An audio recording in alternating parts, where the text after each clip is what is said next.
हामी चाहिँ अहिले यो गाउँको घरीको फार्म हाउसमा छौँ हैन। यो गाउँको घरीको फार्म हाउस चाहिँ पाल्पा जिल्लाको डुम्रेबाट चाहिँ डुम्रे बजारबाट चाहिँ हामी 3 किलोमिटर भित्र गाउँमा छौँ। र यो गाउँको नाम चाहिँ झ्याङ्ला भन्छ। र यो पार्टिकुलर यो ठाउँमा चाहिँ देउराली पनि भन्ने गरिन्छ। 2 वर्ष अगाडि चैतबाट चाहिँ यो गाउँको घरीको फार्म हाउसलाई चाहिँ हामी सञ्चालन गर्दै आएको छौँ र म यसको चाहिँ अहिले सञ्चालक रनर।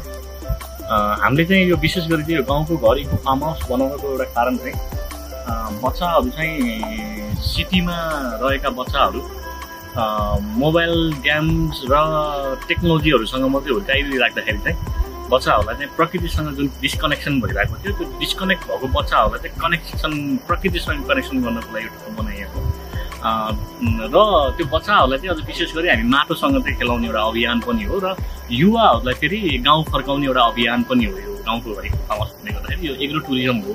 यसमा हामी एग्रिकल्चरलाई पनि जोडेको छौँ र टुरिज्मलाई पनि जोडेको छौँ।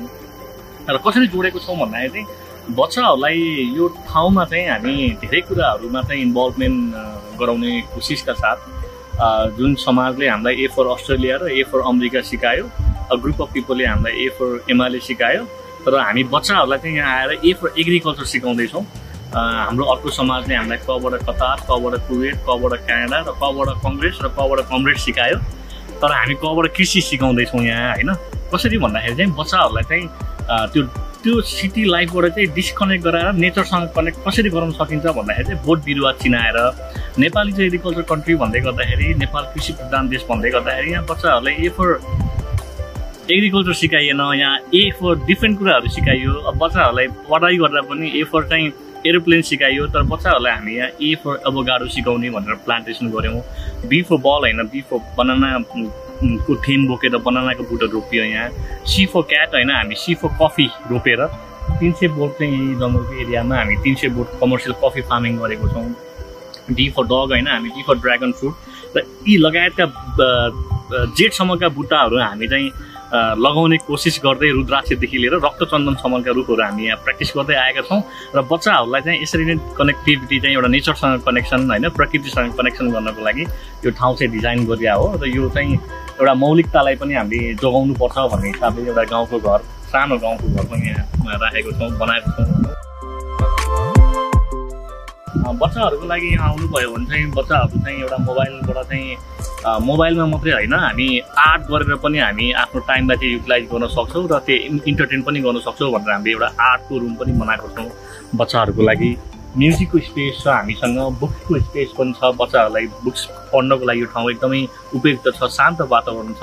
मान्छेहरू एउटा मानसिक अब धेरै स्ट्रेसबाट पनि गुजिरहेको कन्डिसनमा सिटी लाइफमा जुन एउटा मोनोटोनस लाइफ होइन, बिजी लाइफ, एउटा चाहिँ हजुरको के भन्ने अब अफिस लाइफ होइन, जुन चाहिँ एकदमै प्रेसर लाइफ हुन्छ, त्योबाट चाहिँ एकदम एकैछिन भए पनि मुक्त भएर एउटा चाहिँ ध्यान साधना योगाका कुराहरूलाई पनि जोड्ने कोसिसका साथ हामी यो साउन्ड हिलिङको पार्टलाई पनि यो गाउँको घरीको फार्म हाउसमा जोडेको छौँ।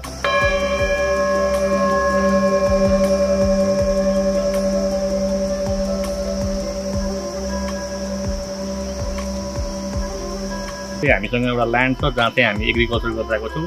त्यो ल्यान्डमा हामी गत साल हामीले 100 बोट कागती, 50 बोट टिमुर,